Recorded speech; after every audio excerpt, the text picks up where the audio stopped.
सर्वप्रथम तो जय श्री कृष्ण।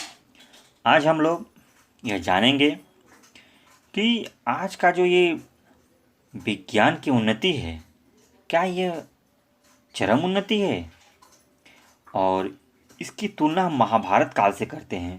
क्योंकि जो आज का उन्नति है, भौतिक उन्नति, क्या उस समय के महाभारत काल के समय के भौतिक उन्नति से आगे है या समकालीन है या उसके पीछे ही है, इसको जानते हैं। क्योंकि देखिए, उसको पढ़ने से, उसको सुनने से ये ज्ञात हो जाएगा कि भौतिक उन्नति कैसे हो और क्या करें हम। कहा गया कि महाभारत काल के समय भौतिक जो उन्नति थी वह बड़े ही आगे थी। कहा कि उस समय भौतिक उन्नति आज के वैज्ञानिक आविष्कारों से बहुत ही बढ़ी चढ़ी थी। मतलब उस समय का जो भौतिक उन्नति थी आज के आविष्कार से बहुत तीव्र था। अब इसमें वृत्तांत मैं बताता हूँ, छोटे छोटे अब ध्यान सुनते जाएं ताकि उन्नति के बारे में ज्ञान हो सके। कहा कि मार्तिकाव तक देश के राजा शाल्वे, जो राजा शाल्व के पास जो था एक ऐसा विमान था जो नगर का था, मतलब बहुत बड़ा और उड़ने वाला विमान उनके पास था, जो कि इच्छा के अनुसार चलता था। जो राजा शाल्व थे उसी सौभ नामक विमान पर बैठकर द्वारकापुरी पर आक्रमण कर देते हैं और वह उसमें व्यूह रचनापूर्वक विराजमान था। उसी में बैठ कर वह युद्ध कर रहे थे। भगवान श्री कृष्ण यह देखें तो वे क्या किए कि मार्तिव तक जो देश में जाकर समुद्र तट पर युद्ध में उस विमान के साथ ही उस राजा को मार देते हैं। उस समय जो अश्वत्थामा था उसको नारायण शास्त्र, ब्रह्मास्त्र आदि अनेक दिव्य अस्त्रों का ज्ञान था, जो कि आज अब परमाणु बम, तो न्यूक्लियर बम, तो कई प्रकार के बम हैं जो बड़े ही लोग बताते हैं इसको गिराने से पृथ्वी नष्ट हो जाएगी। लेकिन उस समय सोचिए, लोगों के पास अद्भुत शक्तियाँ थी। हमारा विज्ञान कितना आगे था कि जो अश्वत्थामा था उसके पास खुद नारायण शास्त्र की विद्या, ब्रह्मास्त्र की विद्या और उसके अलावा भी अनेकों महान विद्याएं उसके पास थी, जिससे वो चाहे तो पृथ्वी को स्वतः नष्ट कर सकता था। इतने बड़े बड़े अस्त्र का ज्ञान था। होता क्या है कि जब द्रोणाचार्य के वध का वृत्तांत वह सुनता है तो बड़ा ही दुखित हो जाता है। तब वह नारायण अस्त्र का प्रयोग कर देता है, जिससे सारे पांडवों में हलचल मच जाती है। सभी पांडव भयभीत हो जाते हैं। उस समय उन्हें कुछ सूझता नहीं है। तब भगवान श्री कृष्ण उस नारायण अस्त्र से बचने का उपाय बताते हैं। वे कहते हैं, भगवान श्री कृष्ण, कि योद्धाओं, अपने अस्त्र शस्त्र नीचे डालकर और जिस सवारी पर हो उससे उतर जाओ और इस अस्त्र के शरण में आप चले जाओ। भगवान नारायण ने इस अस्त्र के निवारण का यही उपाय निश्चित किया है। भूमि पर निहत्थे खड़े हुए और इसके सामने हाथ जोड़कर नमस्कार करने वाले तुम लोगों को यह अस्त्र नहीं मारेगा। योद्धाओं, जो योद्धा थे, वे लोग ऐसा ही किए। जब सभी लोग रथ से उतर गए और अपने जो शस्त्र थे उसको भूमि पर रख दिए, तब वह अस्त्र शांत हो गया और इस प्रकार श्री कृष्ण के उपाय बताने पर उन सब का उस अस्त्र से बचाव हो जाता है। इसी प्रकार से अश्वत्थामा गंगा तट पर भीम के द्वारा ललकारे जाने पर पांडवों के वध के लिए ब्रह्मास्त्र का प्रयोग कर देता है। तो उसका निवारण के लिए अर्जुन भी ब्रह्मास्त्र का प्रयोग कर देते हैं। उससे सारा आकाश आग की प्रचंड ज्वाला से व्याप्त हो जाता है। पूरे आकाश में आग ही आग दिखने लगता है। पृथ्वी हिलने लगती है, डगमगाने लगती है। सारे जीव भयभीत हो जाते हैं। छोटे मोटे जो बड़े बड़े प्राणी हैं, जंगलों में वास करने वाले समुद्र में रहने वाले सब भयभीत हो जाते हैं। तब अंत में श्री वेद व्यास जी अर्जुन से कहते हैं कि ब्रह्मास्त्र को वापस कर लो। तब अर्जुन क्या करते हैं, ब्रह्मास्त्र का उपसंहार कर लिया और अश्वत्थामा उत्तरा के गर्भस्थ वंशज पर उस ब्रह्मास्त्र को छोड़ दिया था। अर्जुन के पास ही बहुत उसमें चमत्कारी अस्त्र हुआ करते थे, उसको जानिए। कहते अर्जुन के जो पास था सम्मोहन अस्त्र था, जो बड़ा ही प्रभावी था, जिसके द्वारा उन्होंने सभी जो कौरव सेना थी, महारथी थे, उनको एक बार उन्होंने मोहित भी कर दिया था। वीर अर्जुन को अद्भुत बाण विद्या प्राप्त थी। उन्होंने भीष्म जी के आदेश से बाण शैया पर सोए हुए उनको 3 बाण मारकर उसी का तकिया दिया और फिर दिव्यास्त्र के द्वारा उनके मुख में दिव्य गंध और दिव्य रस से युक्त शीतल जल की धारा गिराकर उन्हें तृप्त भी किया था।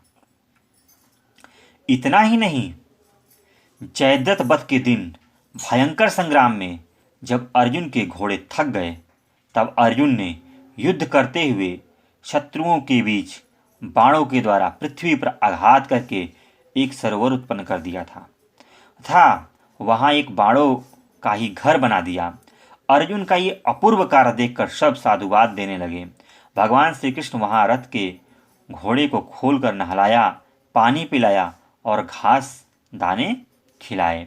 जब उनकी थकान दूर हो गई, तब उनको रथ में जोत कर वे अर्जुन सहित उस पर आरूढ़ हो गए और युद्ध के लिए प्रस्थान किए। सोचिए उसमें का विज्ञान कितना आगे था।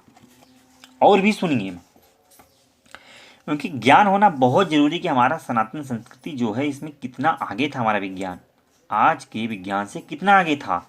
आप भी इसका ज्ञान लें और लाभ लें। कहा जाता है कि जयद्रथ वध के समय अर्जुन ने जयद्रथ का सिर काटकर उसे बाणों द्वारा सायंकालीन संध्या उपासना करते हुए उसके पिता वृद्ध क्षत्रिय की गोद में डाल दिया था। उस समय मंत्र विद्या बल भी बड़ा ही विचित्र था। जब तक्षक नाग राजा परीक्षित को डसने के लिए जा रहा था, तब मार्ग में उसकी कश्यप नामक ब्राह्मण से भेंट हुई, जो अपने मंत्र से परीक्षित को सर्प विष से रहित करके जीवित करने के लिए जा रहे थे। तक्षक को जब यह ज्ञात हुआ, तब उसने उसकी परीक्षा लेने के लिए एक बड़ वृक्ष को डसकर भस्म कर दिया और कश्यप से कहा, तुम्हारे पास मंत्र बल है तो तुम उससे इस वृक्ष को सजीव कर दो।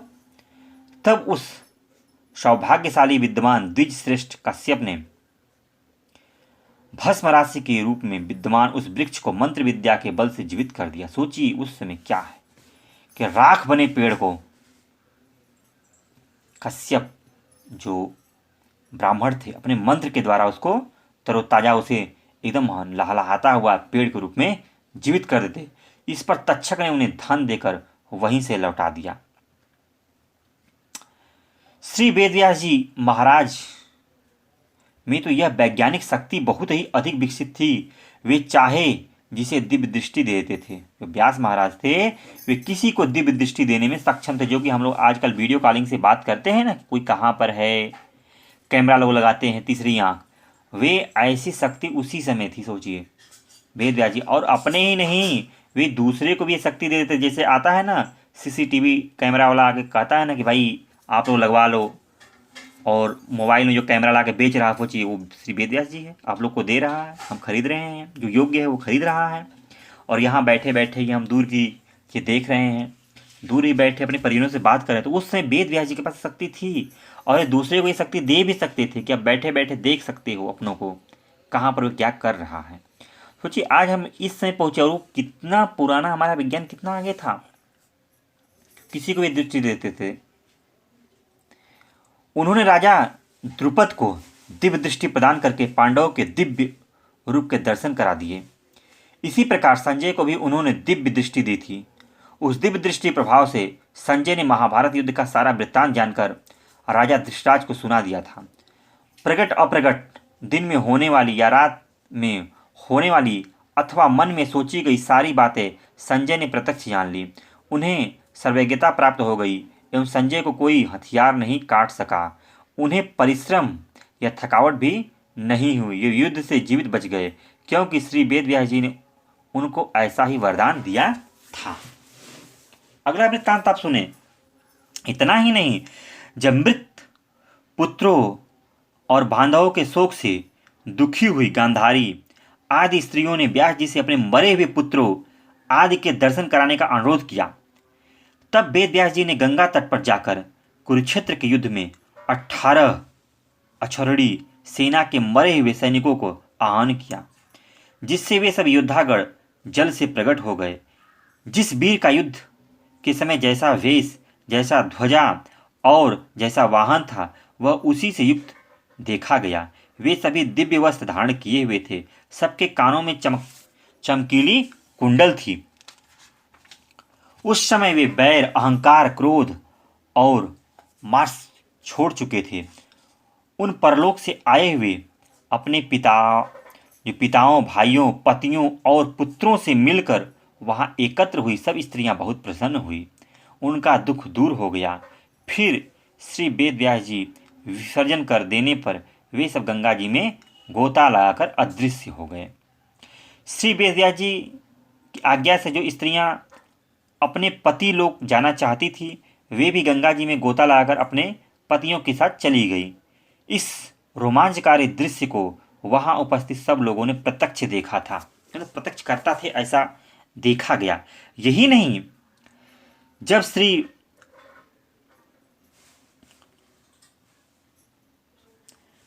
श्री वैशंपायन जी जन्मेजय से यह आख्यान कर रहे थे, तब जन्मेजय ने प्रार्थना की कि यदि श्री वेद व्यास जी मेरे मृत पिता का मुझे दर्शन करा दे तो मैं आपकी बात पर श्रद्धा कर सकता हूँ। इस पर श्री वेद व्यास जी ने उसी रूप और अवस्था में राजा परीक्षित को बुलाकर जन्मेजय को उनका दर्शन करा दिया। उस समय ऐसी विलक्षण भौतिक उन्नति थी, सोची कितनी विलक्षण उन्नति थी कि जो चले गए हैं उनको भी बुलाकर उनका दर्शन कराने की शक्ति थी। आज ऐसी कोई उन्नति नहीं आपको दिख रही होगी, ये कोई मरे हुए व्यक्ति से बात करा सके, प्रत्यक्ष दिखा सके। भाई जीवित व्यक्ति को तो हम वीडियो कॉल पर देख सकते हैं, लेकिन कोई विज्ञान आज तक यहाँ पहुँचा है? नहीं पहुँचा है। सोचिए हमारा विज्ञान कितना आगे था। और भी वृत्तांत सुनिए। कहा, नैतिक उन्नति के लिए श्री विदुर जी ने धृतराज के प्रति जो नीति का उपदेश उद्योग पर्व के 33वें अध्याय के 40वें अध्याय तक दिया है, उसका अध्ययन करके उसी के अनुसार हमें अपना जीवन बनाकर सबके साथ यथोचित न्यायपूर्वक बर्ताव करना चाहिए। श्री विदुर जी ने द्रौपदी के चीरहरण के समय भक्त प्रहलाद के न्याय का एक बड़ा ही सुंदर उदाहरण उपस्थित किया था। भक्त प्रहलाद का वह न्याय हम सब लोगों के लिए अनुकरणीय है। एक समय की बात है, केसनी नाम की एक कन्या को लेकर अंगिरा पुत्र सुधन्वा और प्रहलाद पुत्र विरोचन में परस्पर विवाद हो गया।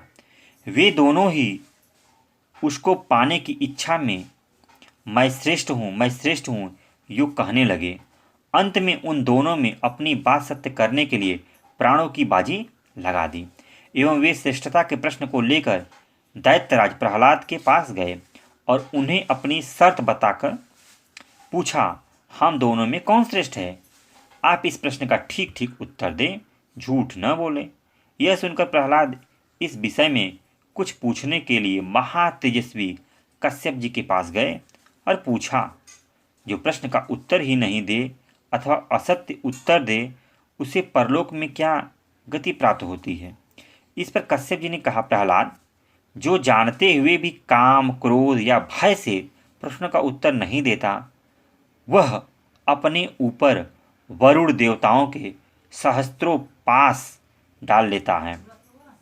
एवं जो लोग धर्म विषयक प्रश्न पूछने वाले को झूठा उत्तर देते हैं, वे अपने इष्ट पूर्त धर्म का तो नाश करते ही हैं, आगे पीछे की 7-7 पीढ़ियों के पुड़ियों को भी नष्ट कर डालते हैं।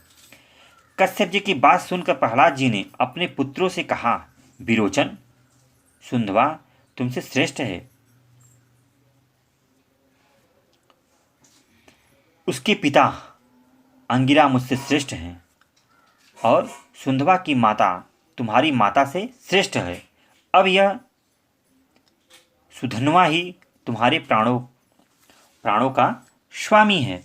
ऐसा न्यायपूर्ण निर्णय सुनते ही सुधन्वा ने यह आशीर्वाद दिया, दैत्यराज, तुम पुत्र स्नेही की परवाह न करके जो धर्म पर डटे रहे,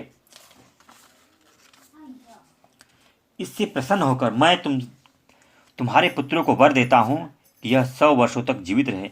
कितना सुंदर न्याय है कि पुत्र मोह भी नहीं होना चाहिए। आप न्यायपूर्वक करें ताकि समाज में अराजकता न हो।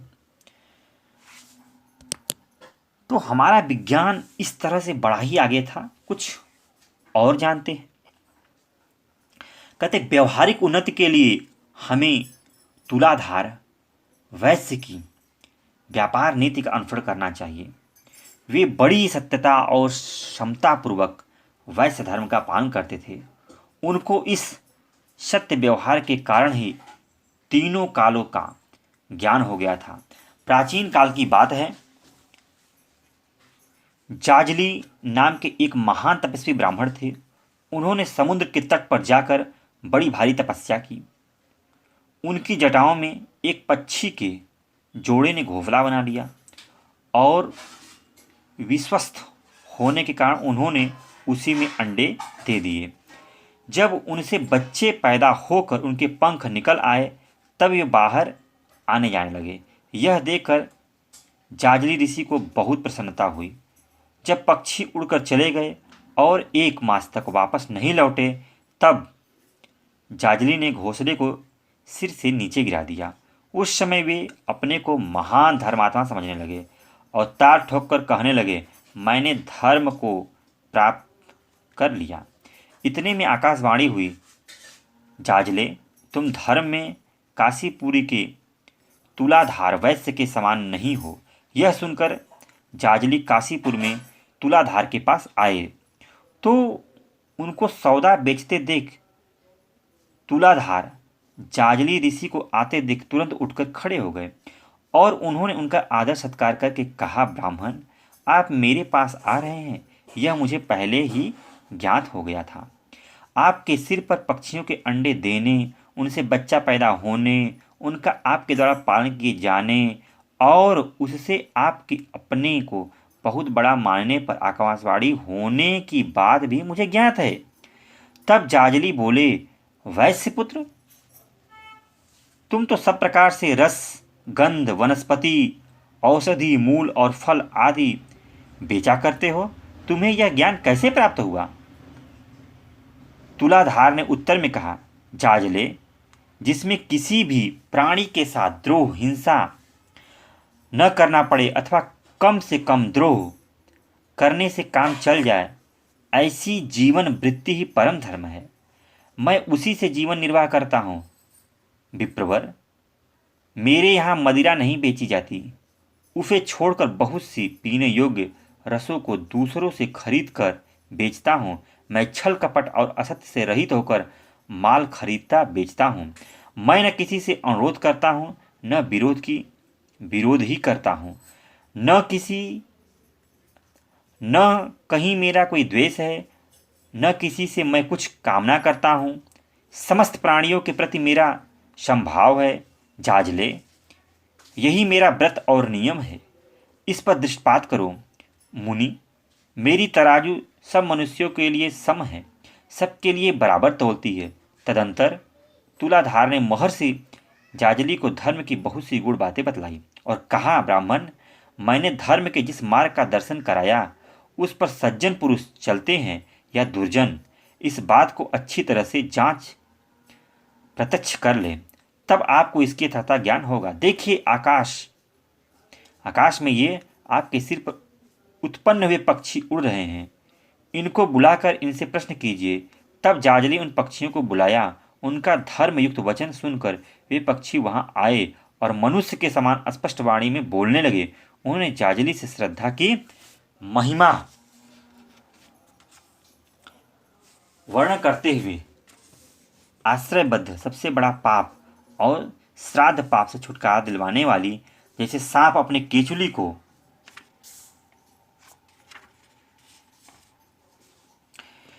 को छोड़ देता है, उसी प्रकार श्रद्धालु पुरुष पाप का परित्याग कर देता है। श्रद्धा होने के साथ साथ ही पापों से निवृत्ति हो जाना समस्त पवित्रताओं से बढ़कर ही है। जिसके सील संबंधी दोष दूर हो गए, अर्थात सील के विरुद्ध जिसमें दोष नहीं घटता, वह श्रद्धालु पुरुष सदा पवित्र है। उसको तपस्या से क्या लेना। आचार व्यवहार अर्थात आत्मचिंतन द्वारा कौन सा प्रयोजन सिद्ध करना है, वह पुरुष श्रद्धामय है। जिसकी जैसी सात्विकता राजसी या तामसिक श्रद्धा होती है, वह पुरुष वैसा ही सात्विक राजस और तामस है। अतः महाप्राज्ञ जाजले, आप इस पर श्रद्धा करें, तत्पश्चात इसके अनुसार आचरण करने से आपको परम गति की प्राप्ति होगी।